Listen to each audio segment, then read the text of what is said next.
All righty then. So good afternoon, everyone, and welcome to Wednesdays at 1.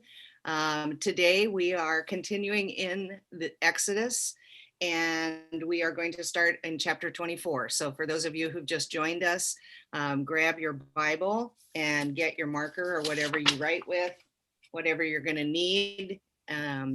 And we will get ready. And I'm going to move my camera now so that you're not looking into my window. Here we go. Yay.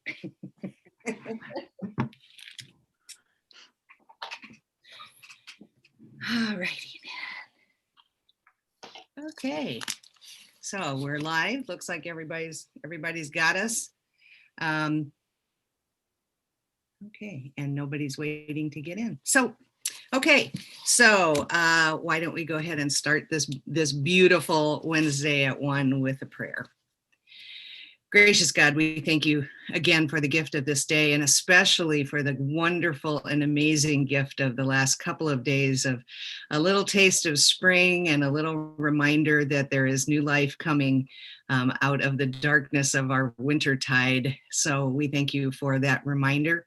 We thank you for all of the things that you give us so freely whenever we ask. We thank you for this gathering. We thank you for your word, and especially the word of the people of Israel as they wander through the wilderness and make their way to the promised land. As we journey with them during this Lenten period, Lord, we thank you for this particular study that will give us a little more insight into what they experienced and how that is paralleled in some of the experiences that we have these days now. So we pray all these things in the name of our word, your son, Jesus Christ, our Lord. Amen. Amen. Okay, so I'm hoping that Lloyd and Melva are watching online because we've lost them from the feed. So Lloyd, if you want to try to get back in, jump in anytime you want. Okay. So if you were, I was hoping that all of you Wednesdays at Oneers were sitting out there listening to my sermon on Sunday and going, oh, she's talking about the children of Israel. I know what she's talking about. And you were all like scholars sitting there just soaking up stuff that you already knew. And it was just a wonderful experience for you. See, that's the kind of thing when pastors are working with other pastors on a text study or something, that we get that where somebody will make a reference, and if you know what they're referring to, you feel you're so smart, like you've been there before, and it's kind of like, okay, this is good. I know where she is, and I know where she's going. So I hope that you had that same experience. So I'm going to go ahead and read a little bit, make some notes. If you, as I always say, if you normally read along, don't just listen. And if you normally just listen, read along, but take yourself out of your comfort zone so that you might hear a little bit better with different ears. So this is Exodus, the 24th chapter. Then he said to Moses, "Come up to the Lord, you and Aaron, Nadab and Abihu, and 70 of the elders of Israel, and worship at a distance. Moses alone shall come near the Lord, but the others shall not come near, and the people shall not come up with him." Moses came and told the people all the words of the Lord and all the ordinances, and all the people answered with one voice and said, "All the words that the Lord has spoken, we will do." And Moses wrote down all the words of the Lord. He rose early in the morning and built an altar at the foot of the mountain and set up 12 pillars corresponding to the 12 tribes of Israel. He sent young men of the people of Israel who offered burnt offerings and sacrificed oxen as offerings of well-being to the Lord. Moses took half of the blood and put it in basins, and half of the blood he dashed against the altar. Then he took the book of the covenant and read it in the hearing of the people. And they said, "All that the Lord has spoken, we will do, and we will be obedient." Moses took the blood and dashed it on the people and said, "See the blood of the covenant that the Lord has made with you in accordance with all these words." Then Moses and Aaron, Nadab and Abihu, and the 70 of the elders of Israel went up, and they saw the God of Israel. Under his feet there was something like a pavement of sapphire stone, like the very heaven for clearness. God did not lay his hand on the chief men of the people of Israel. Also, they beheld God, and they ate and drank.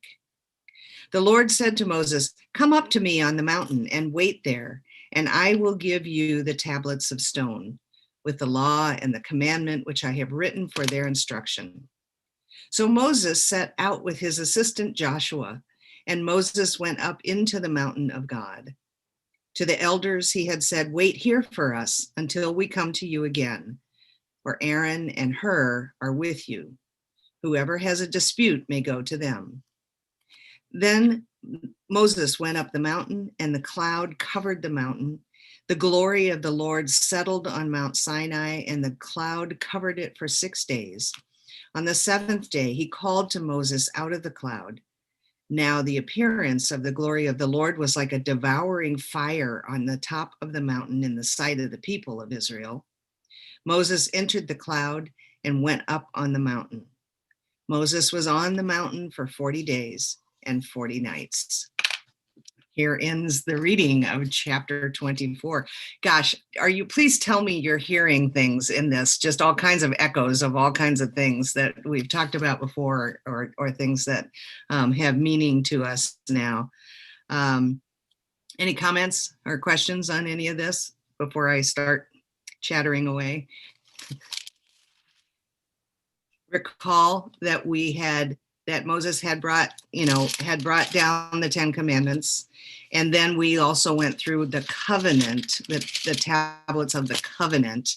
And so that part of what they are agreeing to was the book of the covenant, which would begin with the 10 Commandments and then have that, the kind of the interpretation and the historical stuff that we attribute to Hammurabi, or, some of the ancient pre-existing kind of mythological codes where people these were the things, this is just how people lived with one another. So some of that stuff comes into what we just started, but we're talking about this visitation between God and Moses, and Joshua apparently was with them too. So that was something I went, ooh, I don't think I realized that Joshua was up there with him. So anything you saw, anything that rang any bells of recognition for you? You're going to make me talk about it, aren't you? Okay. It looked like there was a reference to the creation, like at the bottom. The glory of the Lord settled on Mount Sinai and covered for 6 days, and on the seventh day he called Moses out of the cloud. Okay, and so when we're talking about that kind of thing, where there's 6 days and the seventh day something else happens, what does that tell you? Who's influencing this account?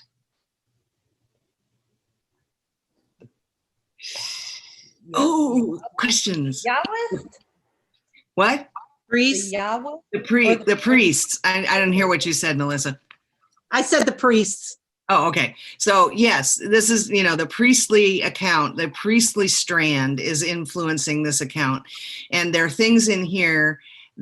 I think anytime you hear about something or read about something, you can't suppose that this predates the way they ended up worshiping in the temple, because this is written, nobody's walking along with Moses writing stuff down. Okay. So this is not like the daily news. This is not the daily diary of Moses as he walks through the wilderness. This is something that was written much later.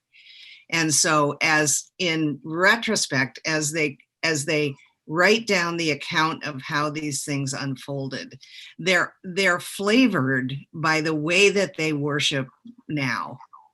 Okay. So when you hear this thing about 6 days and then the seventh day, that is an echo of the creation account, which was set up that way to establish the Sabbath. Okay. Is that why? Can you hear me? Yeah. Okay. Is that why they didn't have to cut the animals in half? They could just splatter the blood? Correct.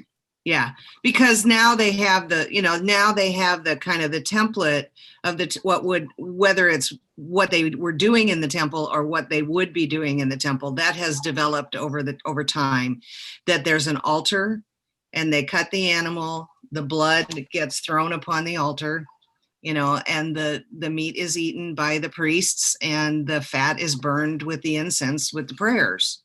So this detail about this sacrifice is from later practice, okay? Because why would God have to feed them on manna if they had ox that they could, go barbecue something, why would they eat manna for all that time if they, it's like there's sort of some questionable stuff here about maybe they were saving it.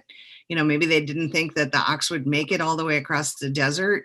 Maybe oxen didn't die, because I would think if an oxen dropped over dead, I'd be cutting that puppy up and cooking it, So anyway, there's some certain things in here that you kind of go, well, yeah, they did. I think they did escape with some certain things, but to have it's like, what do you mean there's an oxen there? It's kind of like, when did the oxen show up? So, okay. So let me go back to the beginning of the chapter. And again, when I hear echoes, I also hear echoes that aren't necessarily scriptural echoes, but things that we pull out that we use in our own liturgy or in something.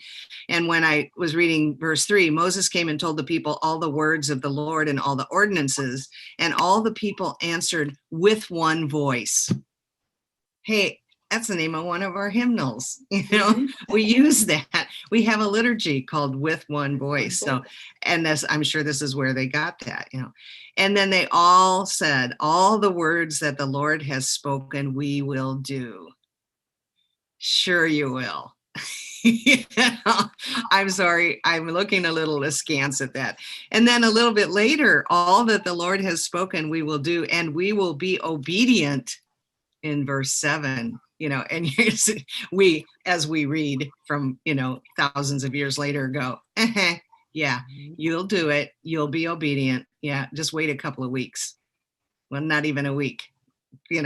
While Moses is up on the mountain for 40 days, they're going to get tired and they're going to start taking things into their own hands, So it's nice that they think that they're going to be obedient and obey these things, but not so sure that that's actually what happened. I love this picture of God. Under his feet, there was something like a pavement of sapphire stone, sapphire being my birthstone. I particularly like that. And like the very heaven for clearness. And God didn't touch them, but they beheld God and they ate and drank.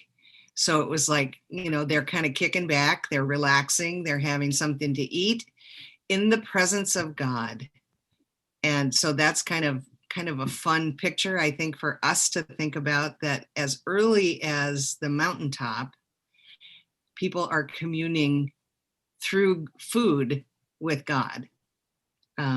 So never underestimate the power of a good meal that you do in the presence of God.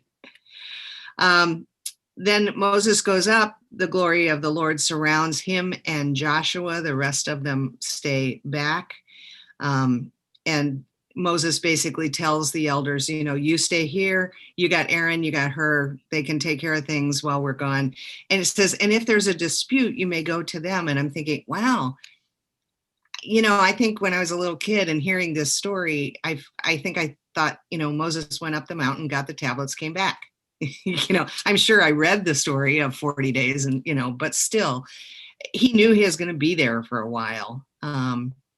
So he sets up, this is what's supposed to happen. If you need anything while I'm gone, hanging out with God, Aaron and her are the ones I'm leaving in charge.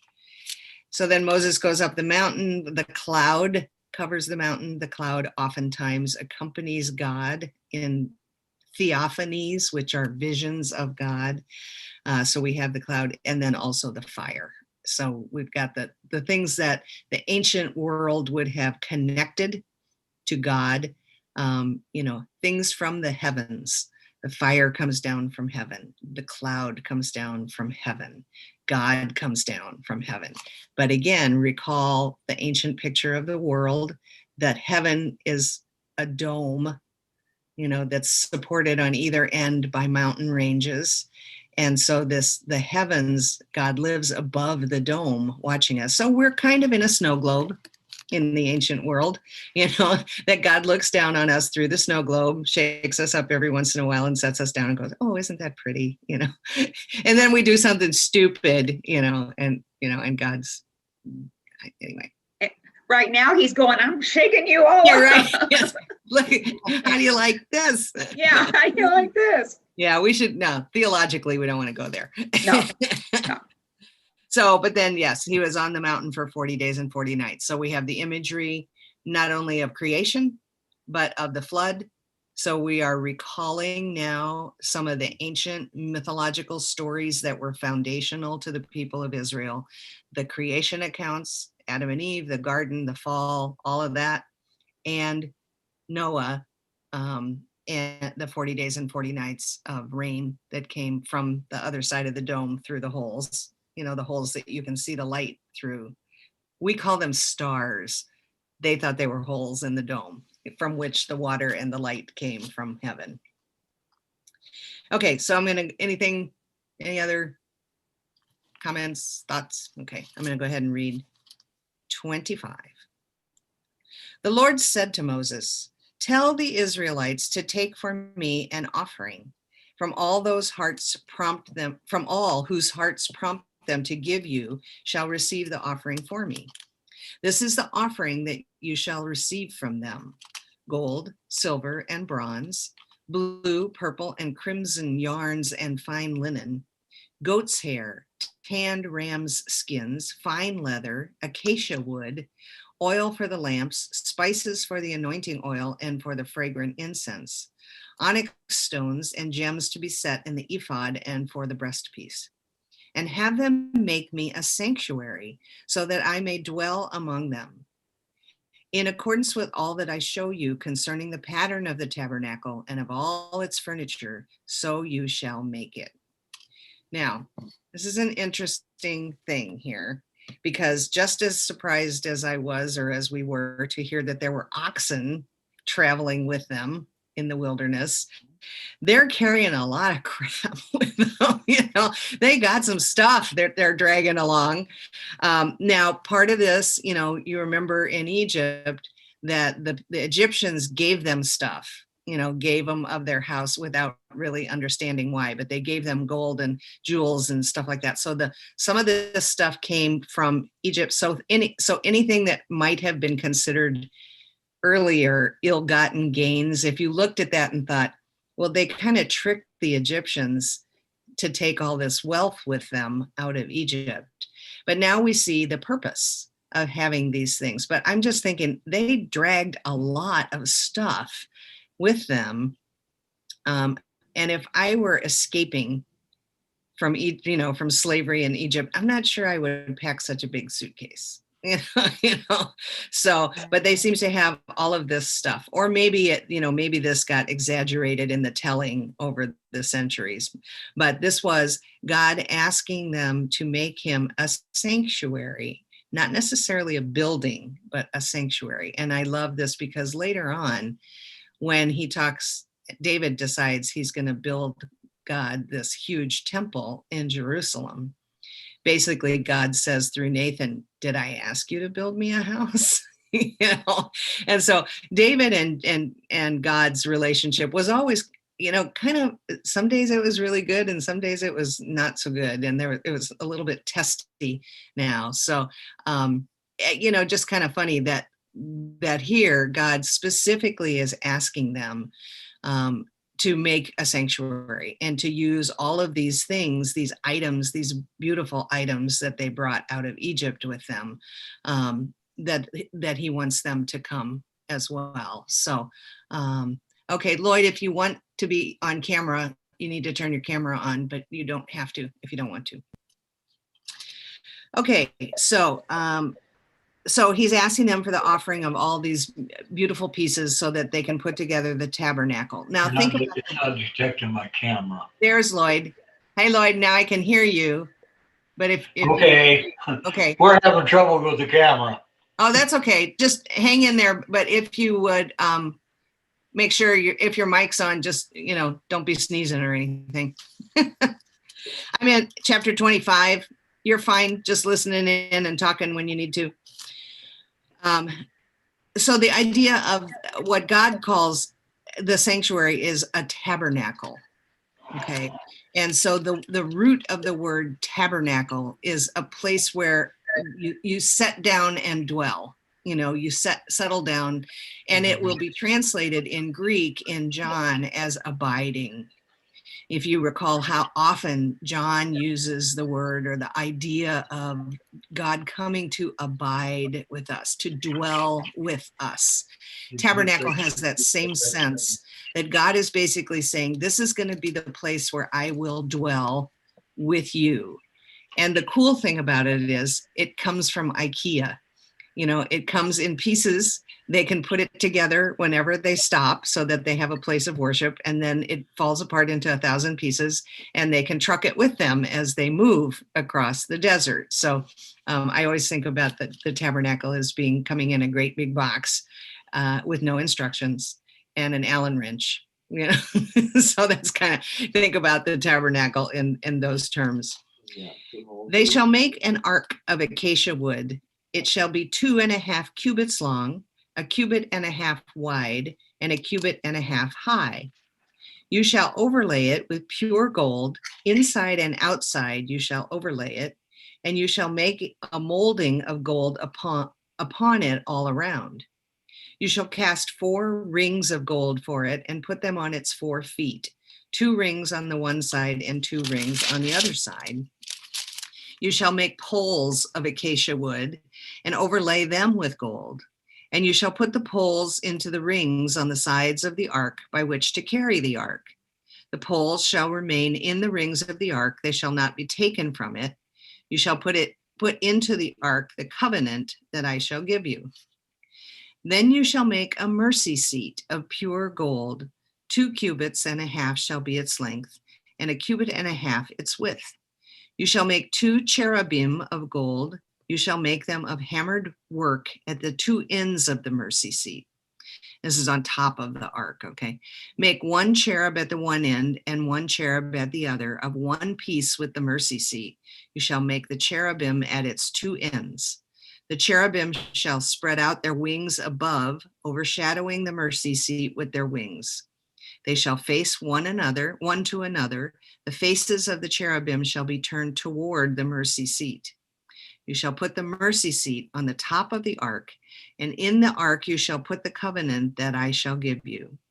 There I will meet with you, and from above the mercy seat, from between the 2 cherubim that are on the ark of the covenant, I will deliver to you all my commands for the Israelites. Okay. Let's see. Let me finish this. That's something different. The Ark of the Covenant, then, of course, if you saw Raiders of the Lost Ark, you know exactly what it looks like, or a pretty good rendering of it. But the thing is, I want to, and I know I've mentioned this before, if you've studied John's gospel with me, when Jesus is raised from the dead and John and Peter go into the tomb and see the stone on which Jesus was laid, on either end of the stone are angels, 2 men dressed in white, sitting on either end of the stone. So if you imagine that, the stone slab, angel, what does that remind you of now? The Ark of the Covenant.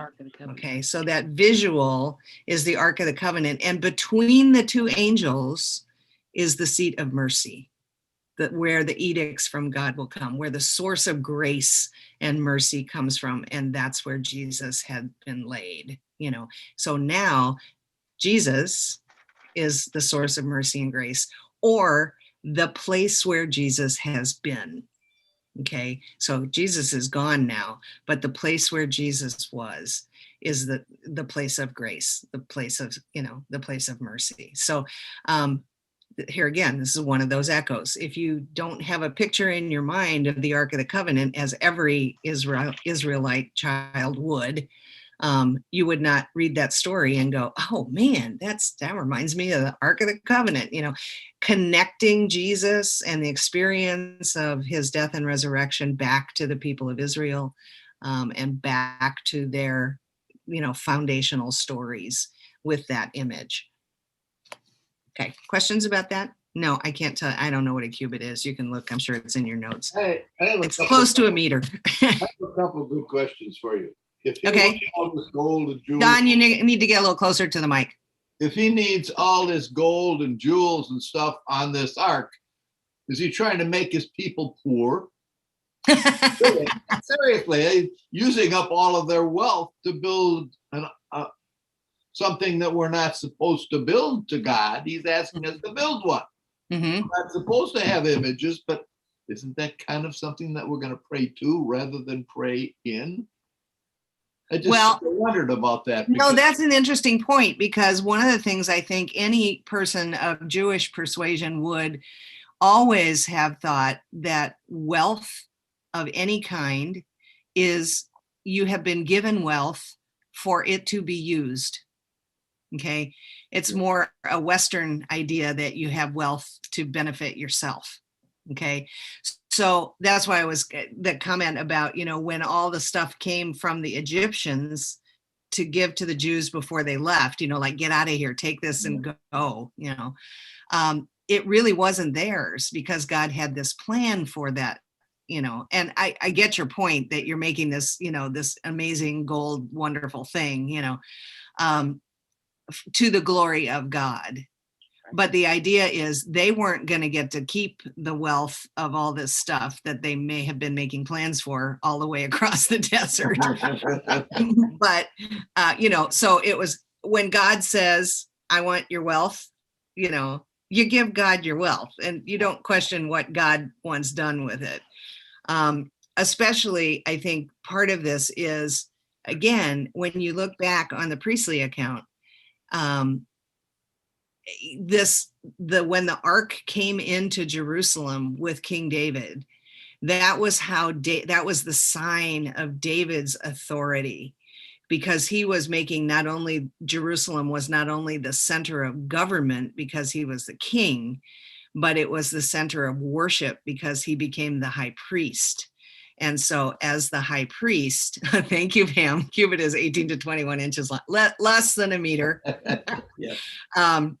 So, the idea of David bringing the ark into Jerusalem and placing it in the temple, basically that ark was the symbol of the glory of God. And they traveled with it. It made, they were sure that God was with them because they had the ark. And then later, as it comes to Jerusalem, one of the things about, God saying, did I ask you to build me a house?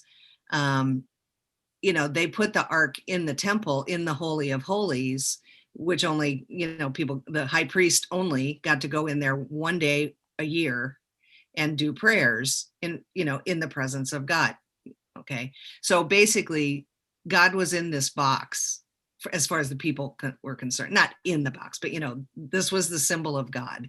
And if we had the ark and it was in Jerusalem, then Jerusalem is where God lived, which is why they all came to the temple for every, 3 pilgrimage festivals a year. They had to make the journey to Jerusalem because that's where God was.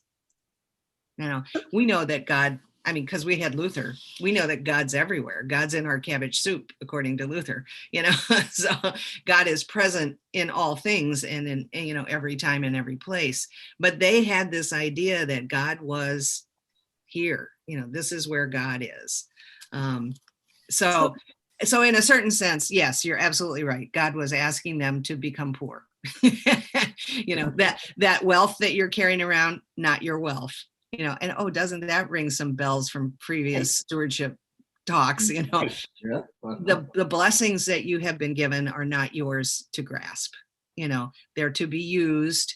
You get to be the funnel. You get to be the decider of who gets help from the wealth and the blessings that you have. And that's your part in it. It's not, oh, I got all this stuff, so now I can live in comfort.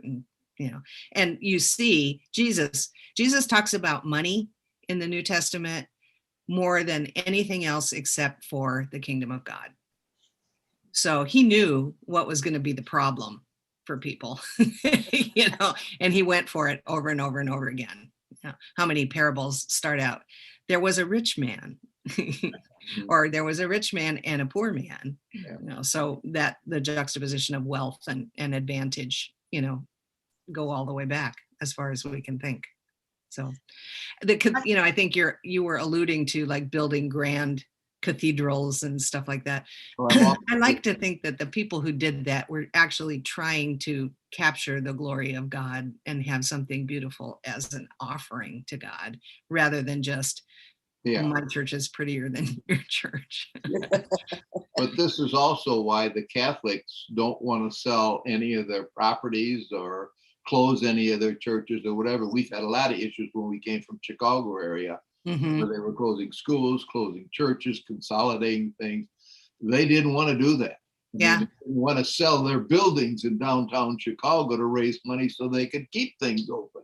Right. They wanted property and buildings that they had. Well, and doesn't it always seem to be that way, that when there are people who hold on to stuff, it starts to shrivel. It's the people who let go of the stuff that, and we always talk about, I have said this before, and someday somebody's going to tell me, well, I'm an ex-tither, but the joke amongst people who do stewardship is I've never met an ex-tither. If somebody is intentional about giving their wealth and being the funnel through which wealth flows, there's always seems to be enough. So if people would try, say, oh, I can't tithe, I can't give 10%, because I gotta, put my kids through school, and I gotta have a car, and I gotta do this, and I gotta do that. And I'm like, try it, just try it for a month, try it. And oftentimes people will find that it's easier to do. The hardest part is to change up here and say, I'm going to do that because I think that's what God wants from me, So spread that word, then we don't have to do another stewardship program, But I really do think that, and I think even Jews of today are always about, it's the equalization of wealth, that the wealthy are there because they're supposed to be lifting up the lowly. I mean, Mary sang about lifting up the lowly. Jesus preached about lifting up the lowly. That's our job. It's not socialism. it's what God is intending,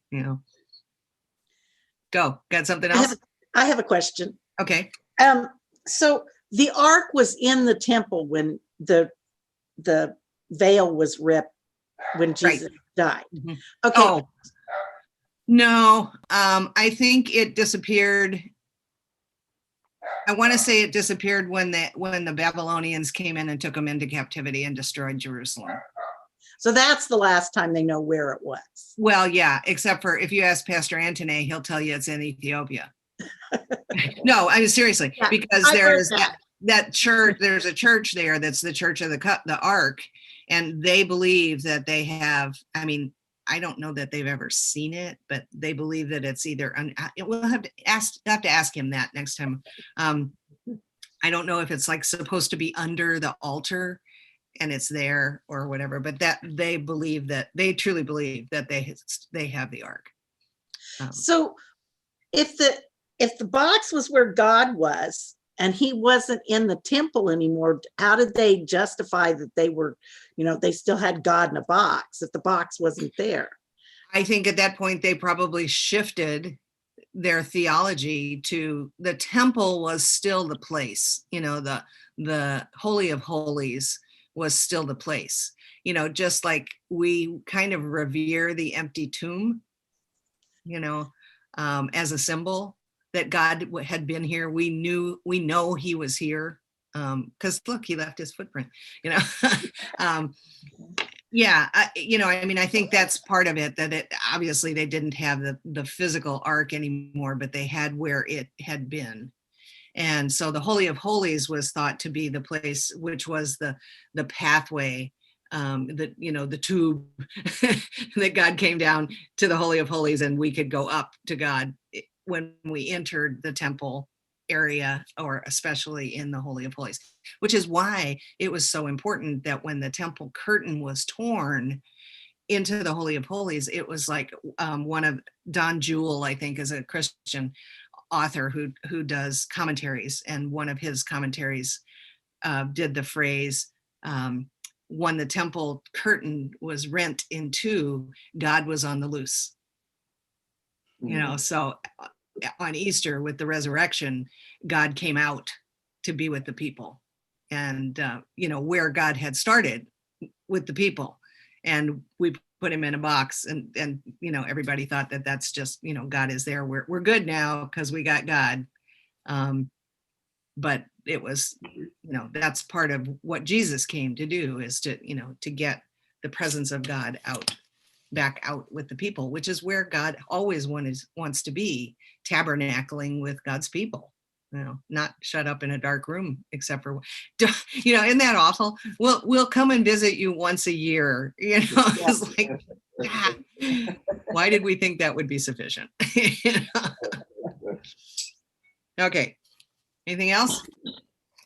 You guys are full of questions today. Okay, let's talk about the lampstand. Oh, you thought the tabernacle was cool, or the ark was cool. Oh, no, 23, the table for the bread of the presence.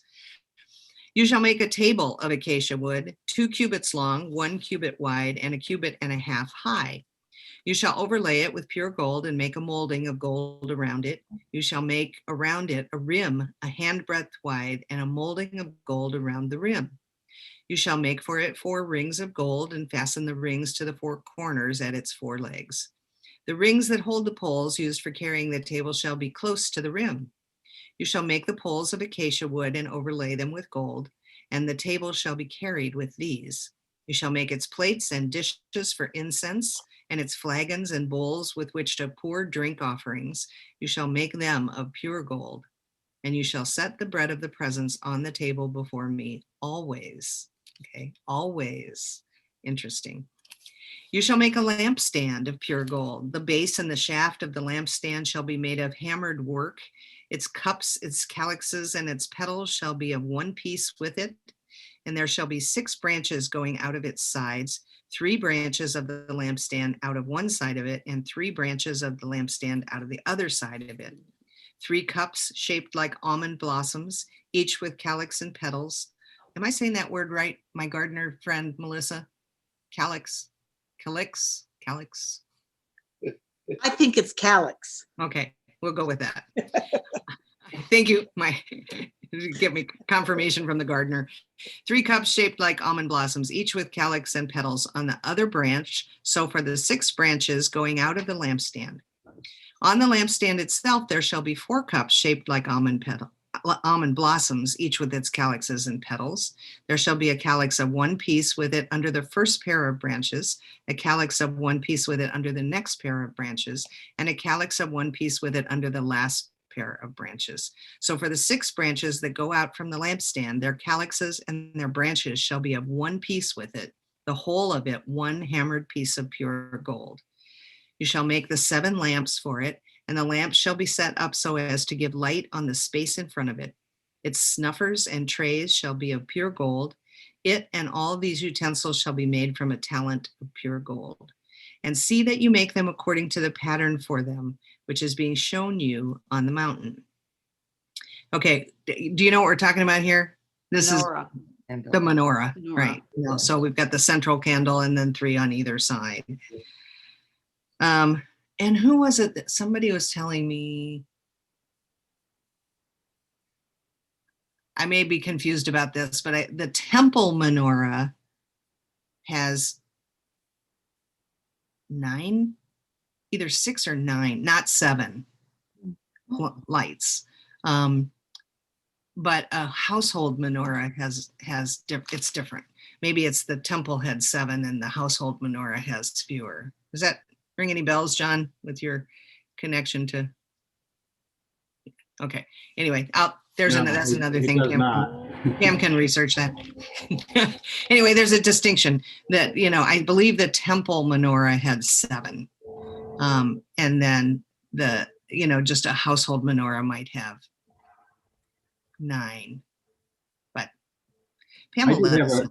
Pastor Susan, I did have a question about the pure gold. It was my Okay. understanding gold is a soft metal.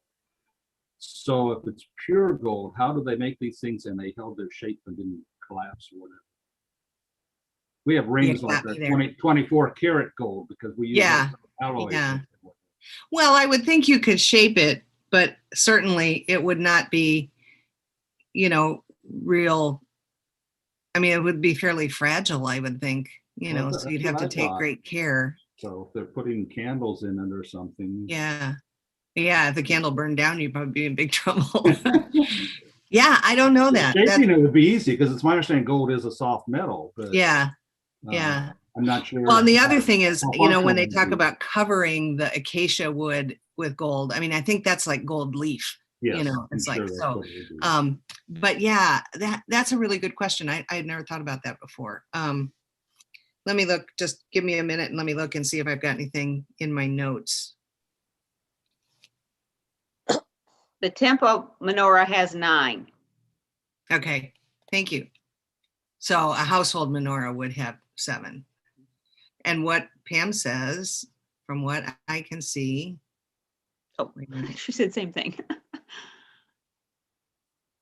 Calyx, thank you. It The looks Hanukkah. like, from what I read Hanukkah here, menorah has it- 9. Okay. the Hanukkah has 9, one for each night of Hanukkah and an extra one to light the others. Okay. Oh, so they have actually. Huh. 9. I'm really Well, confused then because I had that all backwards. Anyway, I'll let everyone do their own research on that. Okay. Let's see how far I can get here. Let me just read a little bit more about the tabernacle, and then you kind of have a picture of the whole thing. I'm sure in the Lutheran Study Bible there's probably a picture, but the area of the tabernacle was they would put it out like a little fence, like maybe like a 3-foot fence with ropes and like tenting, so it wasn't a covered building. It was just an area that was kind of roped off, and then all this special stuff would be up in the front, but which is actually kind of the footprint of the Temple Mount. The portico area was around which people walked was the outer edges, the outer courtyards of the temple, and it followed kind of the pattern of the tabernacle. So let me just read this fairly quickly, and then if you have any questions, we'll go, because this is just description. Moreover, you shall make the tabernacle with 10 curtains of fine twisted linen and blue, purple, and crimson yarn. You shall make them with cherubim skillfully worked into them. The length of each curtain shall be 28 cubits, and the width of each curtain 4 cubits. All the curtains shall be of the same size. 5 curtains shall be joined to one another, and the other 5 curtains shall be joined to one another. You shall make loops of blue on the edge of the outermost curtain in the first set, and likewise you shall make loops on the edge of the outermost curtain in the second set. You shall make 50 loops on the one curtain, and you shall make 50 loops on the edge of the curtain that is in the second set. The loops shall be opposite one another. You shall make 50 clasps of gold, and join the curtains to one another with the clasps, so that the tabernacle may be one whole. You shall also make curtains of goat's hair for a tent over the tabernacle. You shall make 11 curtains. The length of each curtain shall be 30 cubits, and the width of each curtain 4 cubits. The 11 curtains shall be of the same size. You shall join 5 curtains by themselves, and the 6 curtains by themselves, and the 6th curtain you shall double over at the front of the tent. Is this all clear to you? You could run right out and make one of these, couldn't you? You shall make 50 loops on the edge of the curtain that is outermost in one set, and 50 loops on the edge of the curtain that is outermost in the second set. You shall make 50 clasps of bronze, and put the clasps into the loops and join the tent together, so that it may be one whole. Is bronze going to be more stronger, John, than gold? I have no idea. I'm going to say it is. The part that remains of the curtains of the tent, the half curtain that remains shall hang over the back of the tabernacle. The cubit on the one side and the cubit on the other side of what remains in the length of the curtains of the tent shall hang over the sides of the tabernacle on this side and that side to cover it. You shall make for the tent a covering of tanned ram's skins and an outer covering of fine leather. So we're using all of the ingredients. Ooh, I just saw a cat's tail go by. Yes, my cat decided to join Bible study. Awesome. So it's kind of interesting. So you've got the outer curtain doing the rope line, outlining the rectangle of what the area is going to be. And then you've got curtains going over the top, like tent curtains going over the top to keep them out of the heat. I have to say that reading this makes me think God was quite an interior decorator. I mean, Exactly. Yeah. Well, and you're wondering too, are they doing this all by hand? Well, and because at this point we haven't got 40 years yet, we're still just crossing the desert, so did they wait till it was done to move forward? I don't recall. I'm thinking he's giving them structure. He's trying to get them to, be structured in their lives and structured in what they do. Right. So, yeah, and I can imagine you got that many people. Just an exercise. It's an exercise in structure, I guess. And I would think even the little kids could make loops. Here, make a loop. Here's the blue cloth, make the loop. Okay, you shall make upright frames of acacia wood. They had a lot of wood with them. For the tabernacle, 10 cubits shall be the length of a frame, and a cubit and a half the width of each frame. There shall be 2 pegs in each frame to fit the frames together. You shall make these for all the frames of the tabernacle. You shall make the frames for the tabernacle, 20 frames for the south side, and you shall make 40 bases of silver under the tent, 20 frames, 2 bases under the first frame for its 2 pegs, and 2 bases under the next frame for its 2 pegs. And for the second side of the tabernacle on the north side, 20 frames and their 40 bases of silver, 2 bases under the first frame and 2 bases under the next frame. And for the rear of the tabernacle westward, you shall make 6 frames. You shall make 2 frames for corners of the tabernacle in the rear. They shall be separate beneath, but joined at the top at the first ring. It shall be the same with both of them. They shall form the 2 corners. And so there shall be 8 frames with their bases of silver, 16 bases, 2 bases under the first frame and 2 bases under the next frame. I'm thinking somebody's listening to us for the first time. They're going, this is the most boring thing I have ever heard. This is the kind of thing you skim. What's that? This is the thing you skim when you're reading. Exactly. I'm thinking maybe I'm going to leave you. Well, you got curtains, you got bars. One of the things that might be interesting is to do a little research on acacia. I mean, is this wood they brought with them? Was this something that was scrub wood, like in the high desert areas that they could find at the point where they are? I mean, they are at Mount Sinai. So they are at a pause point. I would think if the mountain is in there, they're probably in a more kind of a high desert kind of area. That's exactly what it says in the study Bible, that it's a hardwood from a desert tree. Awesome. So since they're wandering in the desert, they might as well use what's out there. What they're doing with the and I hope Lloyd brought his tools, because yeah. Anyway, so then you got the curtains that go, let me read just a little bit of the curtain thing. You shall put the mercy seat on the Ark of the Covenant in the most holy place. You shall set the table outside the curtain and the lampstand on the south side of the tabernacle opposite the table. You shall put the table on the north side. You shall make a screen for the entrance of the tent of blue, purple, and crimson yarns and of fine twisted linen embroidered with needlework. You shall make for the screen 5 pillars of acacia and overlay them with gold. Their hooks shall be of gold, and you shall cast 5 bases of bronze for them.